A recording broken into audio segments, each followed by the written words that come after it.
¿Qué tal? Vamos a continuar con la clase de filosofía para católicos. Estábamos viendo el Ser Supremo, viendo cómo hay seres que están más cerca del Ser Supremo, como una mariposa está más cerca del Ser Supremo que una piedra, porque el ser no es homogéneo. El ser tiene intensidad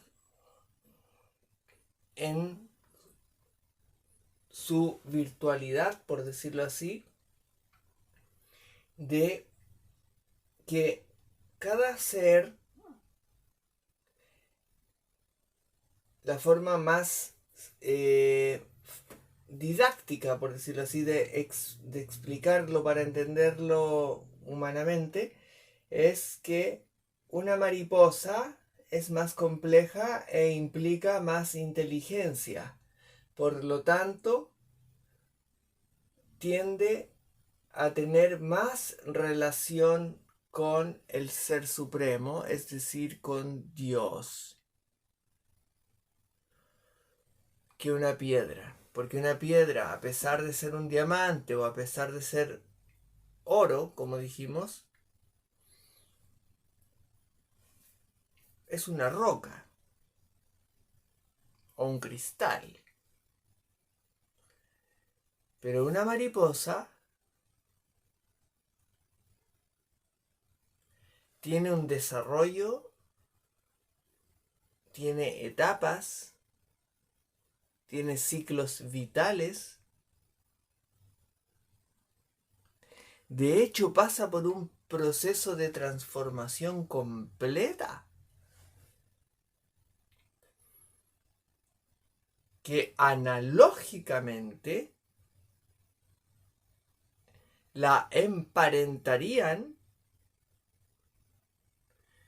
con el proceso de renacer espiritual que vive una persona cuando se enamora de Cristo. Es decir, todos los que podemos llegar a ser hijos de Dios, hijos de nuestra María Madre, Virgen por siempre, que para muchos ha entrado en como en una telenovela de dimes y diretes por el problema de lo que conversamos veces anteriores, de lo que se suele llamar crisis del magisterio.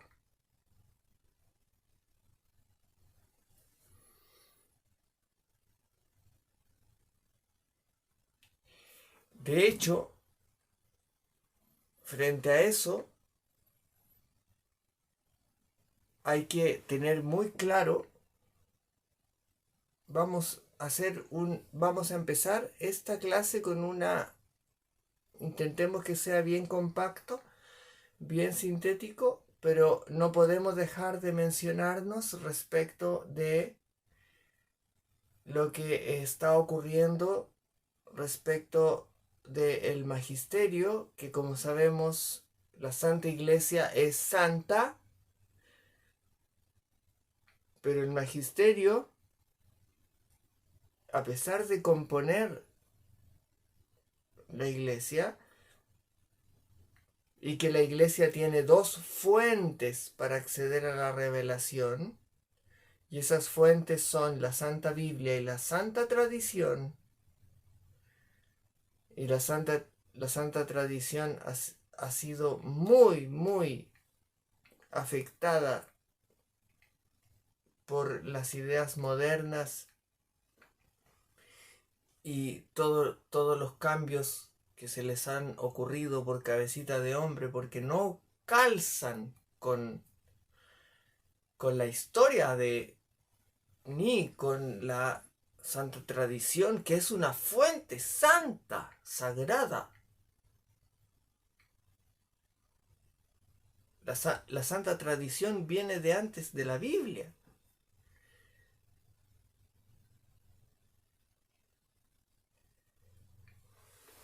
Nosotros nacimos con misa y no teníamos Biblia. Teníamos las cartas, las epístolas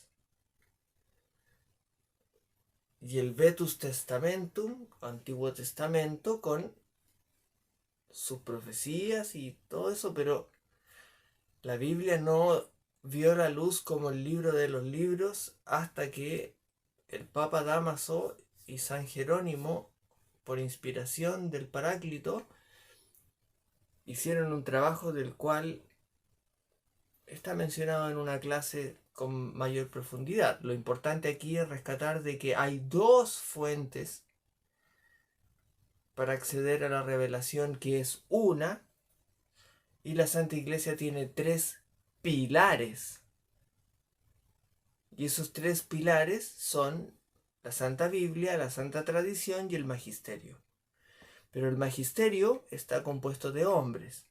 Y ahí entra el problema que dice, que ya lo menciona San Pablo, que llevamos un tesoro en ánforas de barro. Y esas ánforas de barro somos nosotros. Porque la iglesia es santa. El que se equivoca es el ser humano. Y que el rol del magisterio es difundir la palabra de Cristo de manera correcta a la sana doctrina y ver que todo esté en orden y que lo que se difunde sea lo mismo que ha sido difundido por Cristo, sus apóstoles, los mártires, los santos, las santas, los doctores de la iglesia, etc. Porque esa es la fe católica, católica apostólica romana, no hay otra. Y lo que se moderniza son las técnicas, no la fe. Puede haber modernización en el modo de hacer llegar la fe a los fieles. Claro, por supuesto. Por ejemplo, cuando nosotros vamos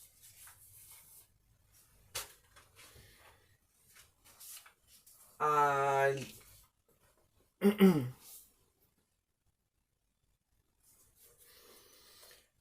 cuando vamos al texto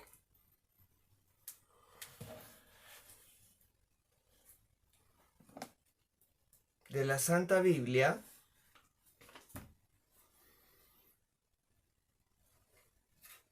permiso,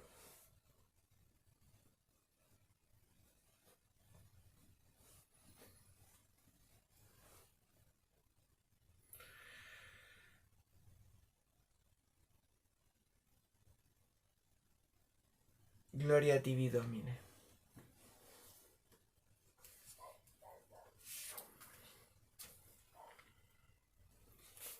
Cuando nosotros tomamos la Santa Biblia y vamos al capítulo 12 del Apocalipsis, encontramos que hay una señal en el cielo,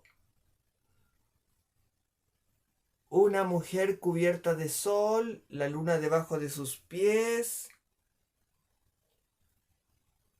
La mujer estaba encinta, iba a parir.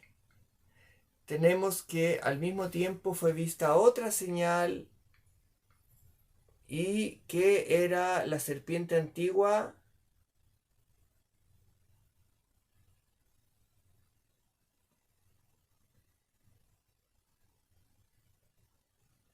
y se empieza a generar una especie de batalla en el cielo, estoy tratando de resumir, y que la mujer parió un varón.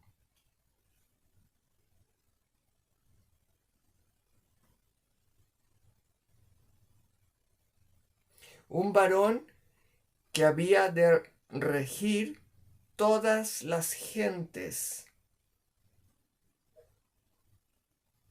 Todas las gentes. ¿Quiénes son las gentes? La gentilidad. ¿Y qué es la gentilidad? Esto lo hemos visto en otras clases. Los que no son circuncisos, es decir, nosotros, el resto del mundo, los que no son judíos. Como cuando nuestro Señor Jesucristo decía, tengo otro redil.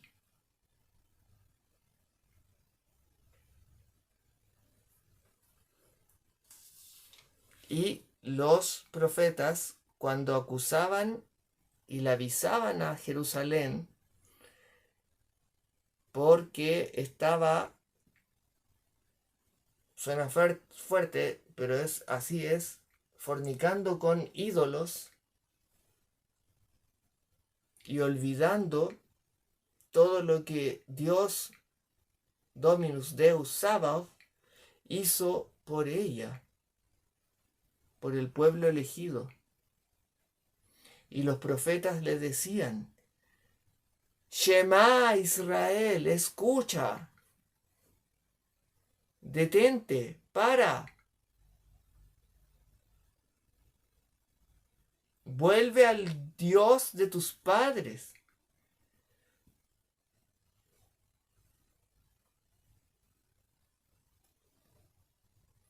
Y los profetas eran pasados por el cuchillo. Sin ir más lejos, San Juan Bautista.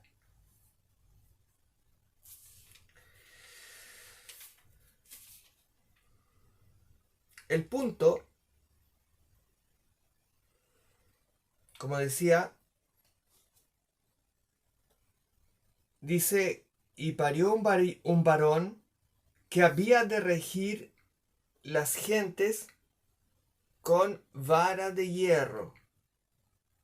Y su hijo fue arrebatado para Dios y para su trono.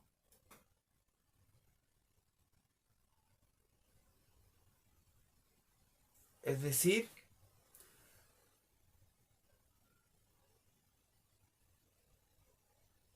ese niño que nació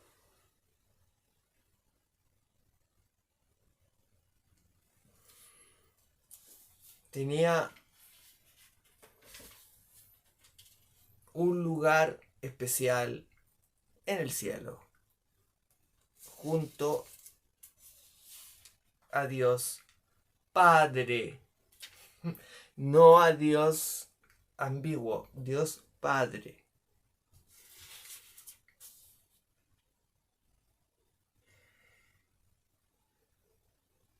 Y como la serpiente antigua, que siempre ha tenido una rencilla con la mujer,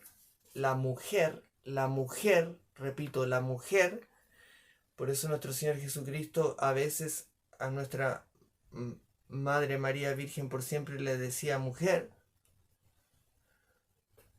no por desprecio, sino porque ella es la mujer de las mujeres.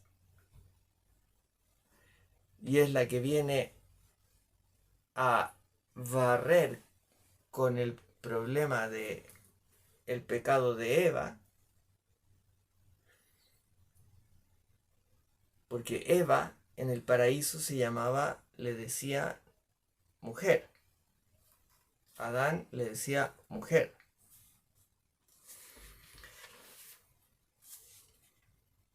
Eva es el nombre, como hemos dicho varias veces, es el nombre que se le da después, una vez que están fuera. Y la mujer huyó al desierto, le dieron alas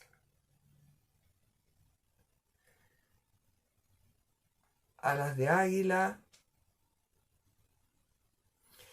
La serpiente antigua hizo lo que pudo, todo lo que pudo por tratar de eliminarla y no lo consiguió. Y estoy acelerándolo resumiéndolo para que lleguemos a una parte decisiva.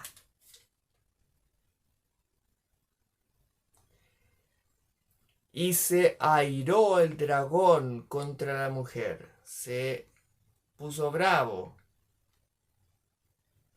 y se fue a hacer guerra contra sus hijos, contra su linaje.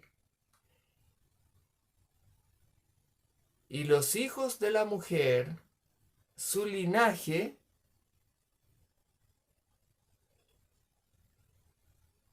son quienes guardan los mandamientos de Dios y tienen el testimonio de Jesucristo. Hermoso. Bíblico, bíblico. Es que me parece que si leímos Apocalipsis 12, no podemos dejar de leer la profecía de Simeón.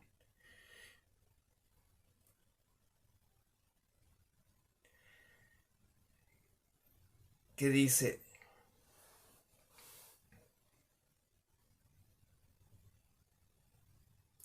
y los bendijo Simeón, y dijo a María su madre: he aquí que éste es puesto para caída y para alzamiento de muchos en Israel, y para señal a la que se hará contradicción. A veces se piensa que eso es la cruz. Sí, puede ser. Y lo importante viene aquí. Y una espada traspasará tu alma de ti misma, para que sean descubiertos los pensamientos de muchos corazones. Hermoso. Et tuam ipsius animarum per transivit gladius ut revelentur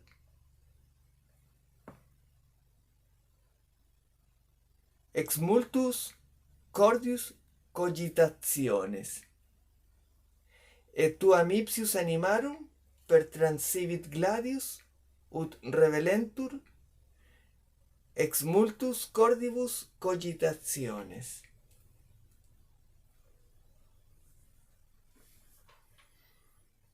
¡Wow! Es algo tan precioso que supera la comprensión humana. Laus tibi Christe.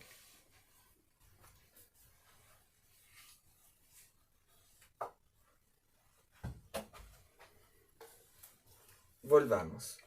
Ahí está lo que teníamos en la clase anterior. El tema de los reinos, el orden de la creación,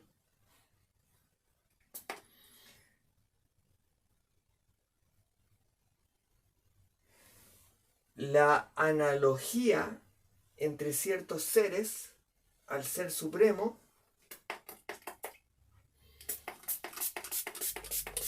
permiso.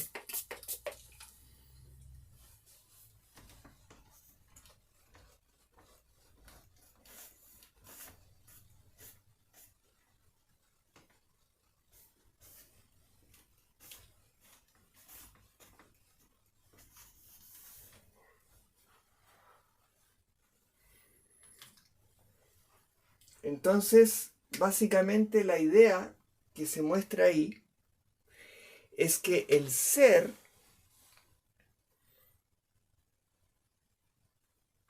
en la forma moderna en que la mayoría de las personas lo entienden hoy es muy distinta a su forma original. Porque sobre todo desde la Revolución Francesa anticatólica y el idealismo alemán, hubo un desplazamiento en el cual utilizaron elementos de la teología para poner solapadamente, sin que la mayoría se diera cuenta, al hombre en el centro y crear un espacio que hoy en día llamaríamos cívico, que es lo que da forma a los estados-nación, por ejemplo, desde la época de Napoleón en adelante. Pero lo importante es que nosotros aprendamos a rescatar la forma de pensar y ver el mundo original. Y recordemos que cuando decimos original, estamos hablando de origen. Origen, original. Esto es en verdad tradicional.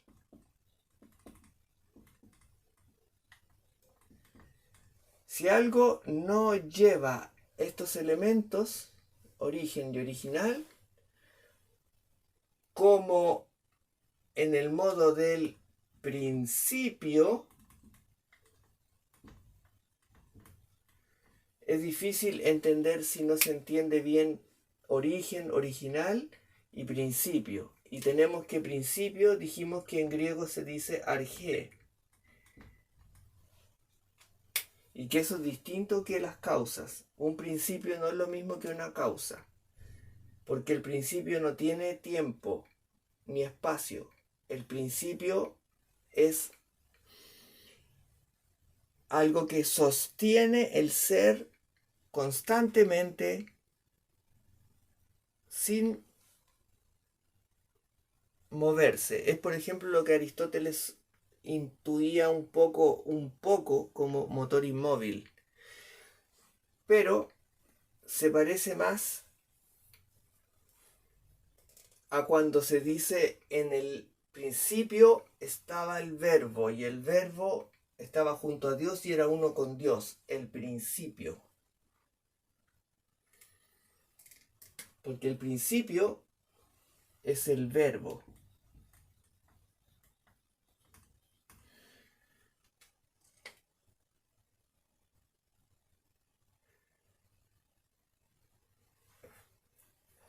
Nosotros necesitamos comprender que vivimos, como decíamos, en la creación.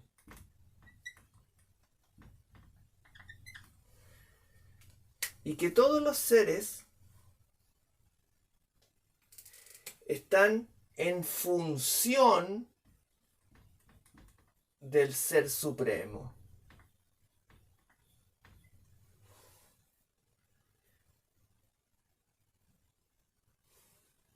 Y que el Ser Supremo mantiene en el ser a todos los seres.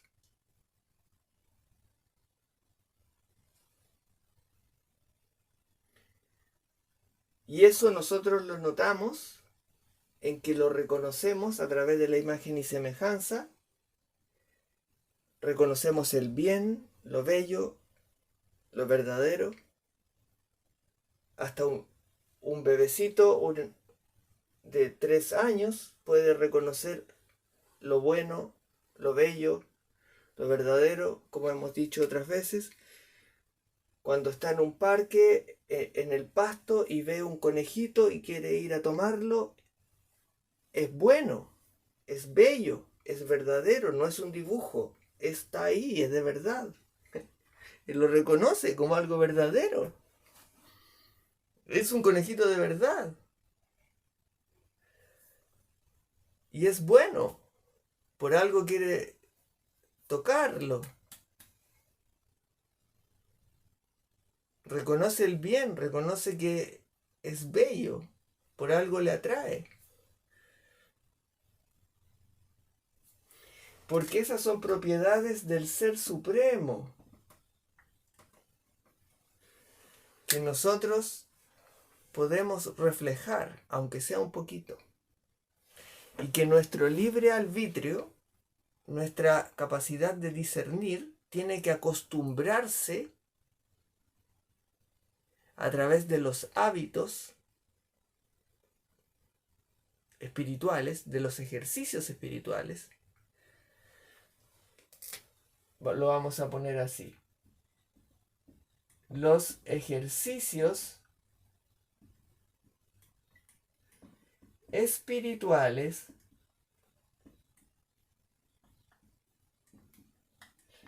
nos permiten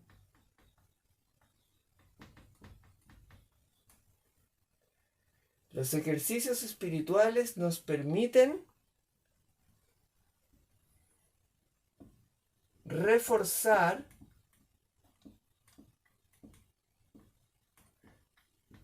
la cercanía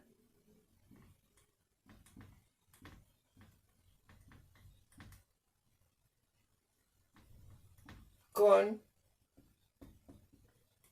el ser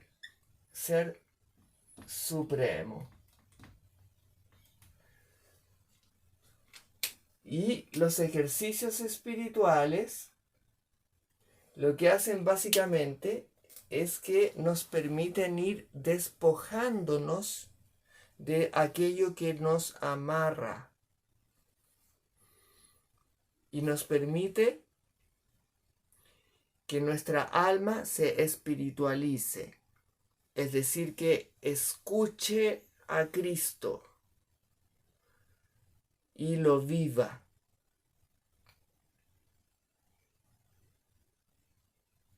¿Y qué es vivir a Cristo? Que no seamos solo como los protestantes que dicen que creen en Cristo y punto. Y que así se van a salvar. Bueno, si creemos en alguien, sobre todo en alguien como Cristo, hacemos lo que Él dice.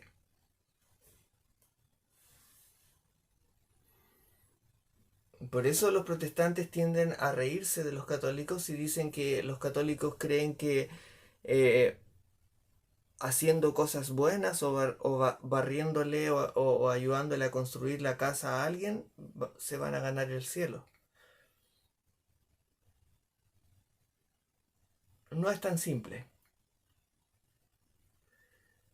Sí, es cierto que hay que hacer obras, porque la fe vacía es nula. Hay que hacer cosas, pero esas cosas que hay que hacer tienen que estar en sintonía con Cristo. O sea, tienen que pertenecer al tipo de cosas que a Cristo le interesaba.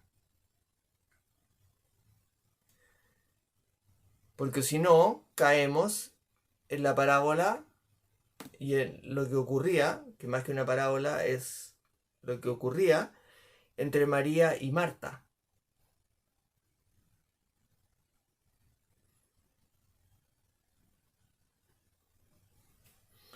En que una sencillamente se quedaba sentada a los pies de Cristo escuchándole. Y la otra hacía cosas, trataba de atenderlo, de llevarle algo para comer y hacer cosas materiales, cosas del mundo. Y la otra sencillamente lo escuchaba.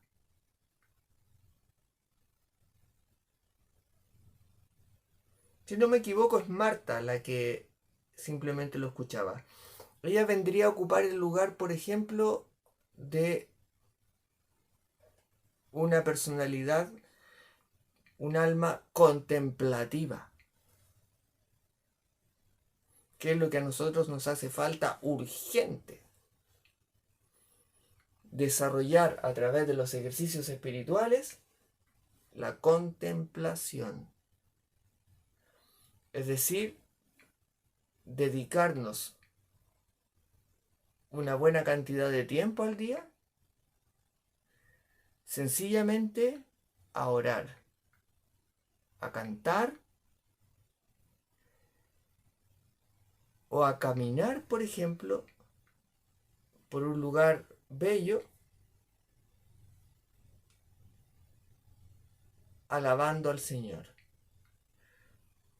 dándole gracias, diciéndole gracias, Señor, por todas estas bellezas que nos entregas, por todas las oportunidades que nos das, por mantenernos con vida, por darme una familia, si es que tenemos familia, por darnos todo lo que nos das y perdóname por no aprovecharlo bien.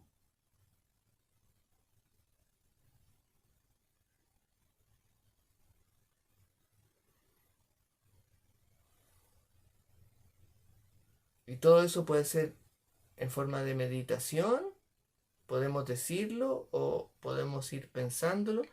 Claro que decirlo nos permite muchas veces concentrarnos mejor, porque si solo lo pensamos, los ruidos externos nos distraen. En cambio, si lo vamos diciendo, nos damos nuestra propia guía.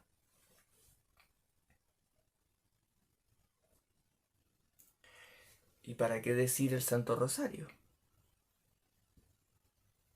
El Santo Rosario nos mantiene de la mano de nuestra Madrecita María Virgen por siempre, junto a nuestro Señor Jesucristo, a los pies del Calvario, que se vive como el origen, el verbo, el sentido. ¿Cuál es el sentido de la tierra? ¿Por qué existe la tierra? No el mundo, la creación. Porque el mundo es donde viven los hombres y tienen ciudades y tienen gobiernos y todas esas cosas. No, la creación. El cielo, la tierra, los mares, cuanto la llenan, las lumbreras, el sol, la luna. Porque tienen un principio.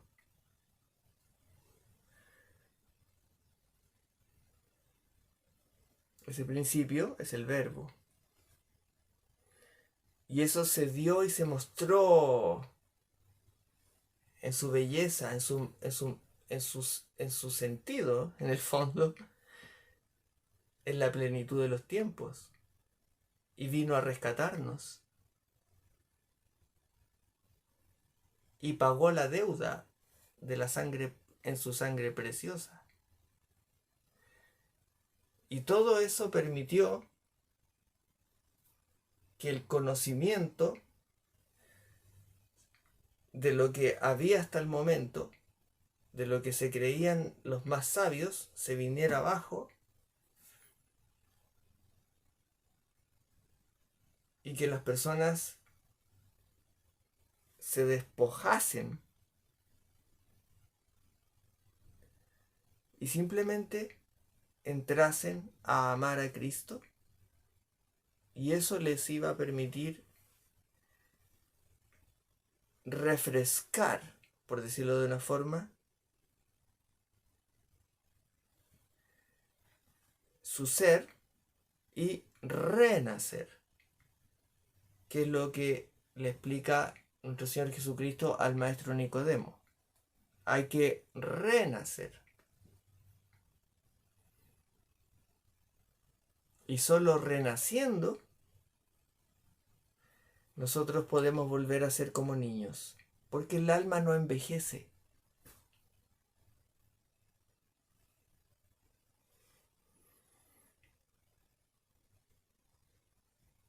Por eso no hay que dejar que el mundo nos mande ni nos invada. Nosotros podemos trabajar en el mundo, podemos hacer muchas cosas en el mundo, pero el mundo no manda. Quien manda es Dios. Y por muchas cosas molestas o hirientes que nos puedan decir, que pasen, que pasen, que pasen. Como decía nuestro Señor cuando mandaba a los apóstoles a que fueran a otros pueblos, les decía, y si no son bien recibidos, sencillamente sacudan el polvo de sus sandalias y sigan caminando. ¿Qué va? Y no les estoy diciendo que abandonen su trabajo, lo que les estoy diciendo es que cuando les toca vivir una situación incómoda, no se dejen vencer por el pecado en el fondo. Y que mantengan su corazón fresco. no dejen que las malas palabras de otra persona o del mundo les ensucie su corazón. Si están en gracia, si ya se han confesado, han recibido el cuerpo de Cristo, cuídenlo.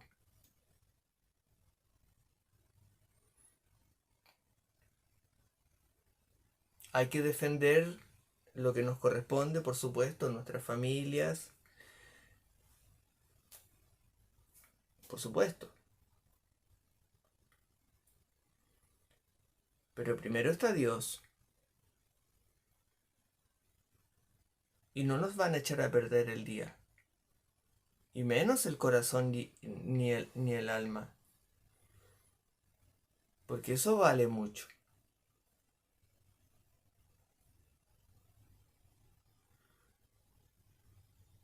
Y si algo nos sobrepasa y la persona estalla y dice, ya basta, y se pone a vociferar y dice malas palabras, no sé, cualquier cosa, váyase directo al sacerdote y confiésese. Y duerma tranquilo.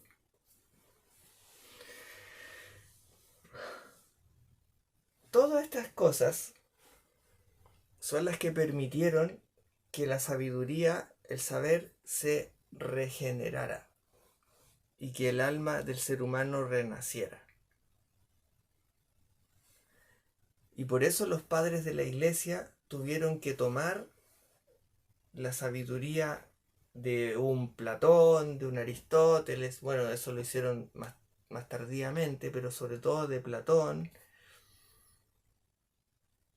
de los pensadores griegos, y empezar a desarrollar una teología que yo a veces llamo ontoteología. Personajes como San Atanasio, San Juan Crisóstomo, los que fueron, por ejemplo, lo que se vio en el concilio de Nicea, cuando se formó el credo, porque tenían que defenderse, y no defenderse con armas, sino defenderse con el verbo. Por lo tanto, tenían que aproximarse al verbo.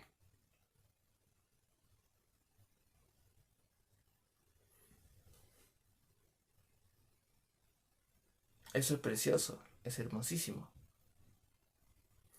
Y ahí empiezan a rearticularse los conceptos. Y empiezan a aparecer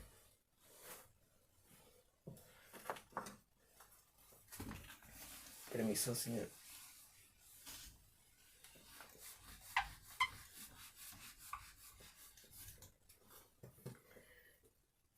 Conceptos como el mismo concepto de ser. Perdón, que le queda. Hay que recargarlo. El concepto de que en la filosofía se trabajaba con el concepto de ser, el concepto de esencia, substancia.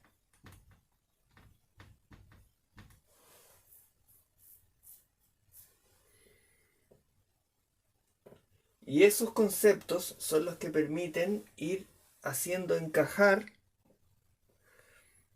por ejemplo, gracias al trabajo de San Agustín, por ejemplo, estoy diciendo de los padres de la iglesia, por eso también mencionaba a San Juan Crisóstomo,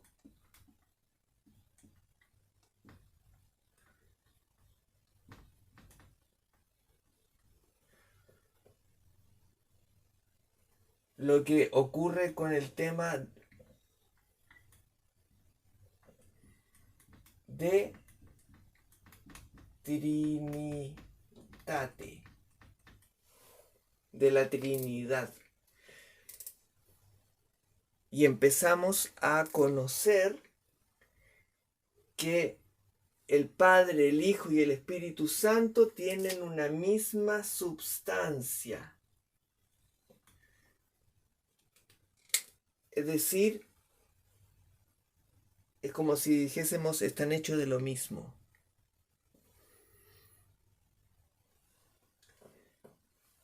Homoiousios. Que son lo mismo en tres formas. Y eso lo encontramos en De Trinitate, sobre todo, de San Agustín. Ahí está la explicación más hermosa, porque San Agustín tiene un estilo escritural, pero es mejor que leer una novela. Cuando uno lee las confesiones,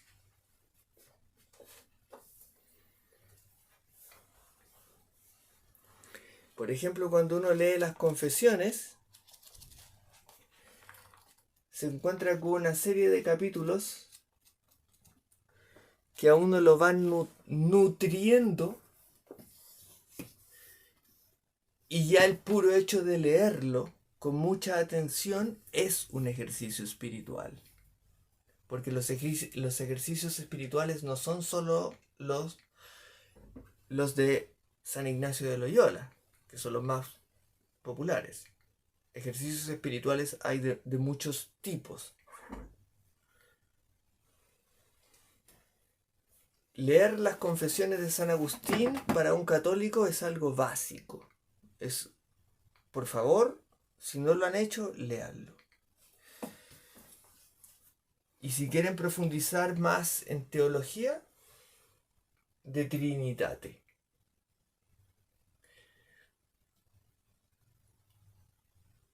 Y ahí se va a empezar a encontrar todo lo que es la teoría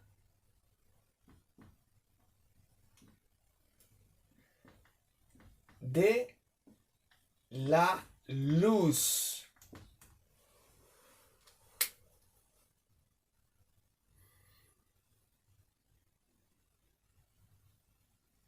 Sería muy bello que pudiéramos llegar a estudiar eso, la teoría de la luz,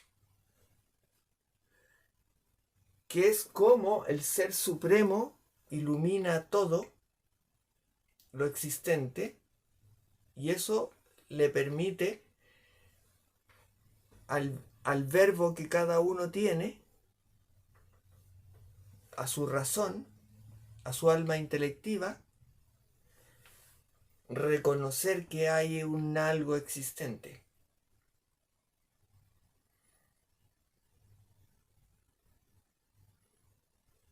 Las almas son capaces de reconocer los primeros principios. Dijimos lo bueno, lo bello y lo verdadero. Hay más. Esos son los principales, son lo que se llama los trascendentales. Pero por ejemplo está dentro de lo que apunta más a la ciencia, está por ejemplo el principio de no contradicción. Nada puede ser dicho en un sentido y al contrario al mismo tiempo. El todo es mayor que la parte. Son cosas fundamentales, indiscutibles. Pertenecen a la verdad del verbo. Pero en el mundo que vivimos nosotros hoy, que no cree en la verdad, vive solo en la opinión, y a la opinión le llama verdad. No, es que cada uno tiene su propia verdad. Falso, falso. Es imposible que cada uno tenga su propia verdad, si no el mundo no funcionaría. Cada uno tiene opiniones, pero no todos tienen verdades. La verdad es solo una y se llama Jesucristo. Y cuanto más cerca estemos de esa verdad, nuestro corazón va a estar más tranquilo, vamos a estar más en paz, el mundo no nos va a afectar tanto, ni el pecado tampoco.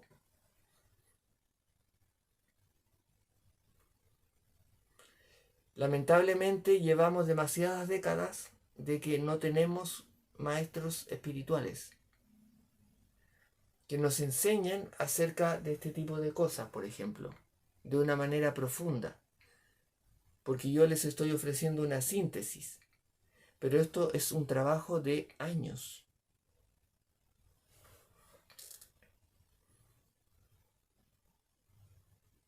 donde tendríamos que ir leyendo los textos y al mismo tiempo ir viviéndolo y usando el año litúrgico.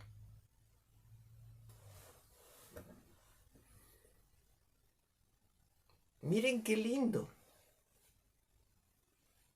Por ejemplo, ahora se nos viene Adviento.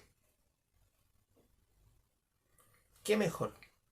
Adviento, en Adviento nosotros estamos listos para vivir un proceso de regeneración, por eso es de color morado, al igual que la Cuaresma, y estamos en un periodo de introspección, reflexión, para saber qué hicimos bien, qué hicimos mal durante el año, y preparándonos, levantando el corazón para recibir la luz que viene. ¿Y cuál es la luz que viene? El Verbo. Él es la luz.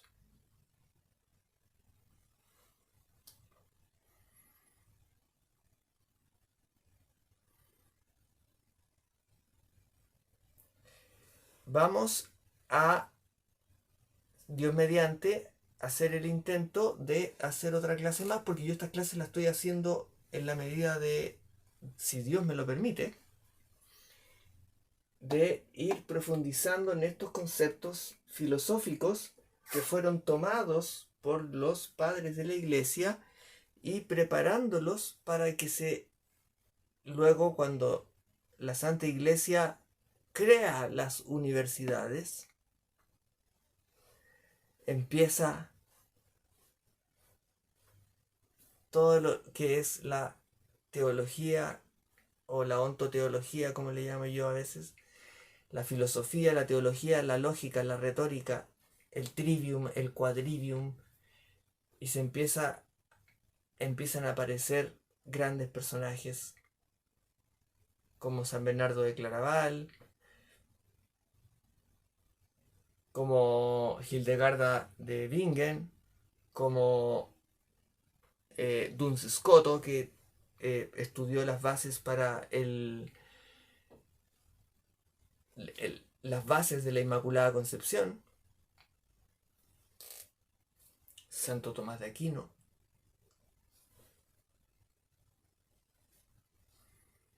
Ocupando estos conceptos. Y lo ideal es que nos familiaricemos con ellos. Así es que eso de momento, hermanos. Un abrazo en Cristo con María y nuestro Señor. Que Dios les bendiga.